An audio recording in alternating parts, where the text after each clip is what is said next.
মাল বের কর মাল মাল বের কর ভাই ভাই আমনের ভাই আমার বেটা খারো খারো ভাই আগে আমনের আমার কথাটা শুননা লইন পরে আমার দুইটা সর মাইরেন কয়বার ভাই আমনের ভাইয়ের বন্ধু বান্ধব লইয়া আমার এতে মোবাইল মানি ব্যাগ যা আছে সব রাইখা দিছে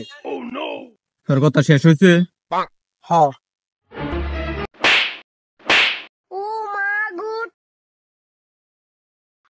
ঠিক আছে তোর কথা হইনা দুইটা চর দিতাম দুইটা চর দিছি যা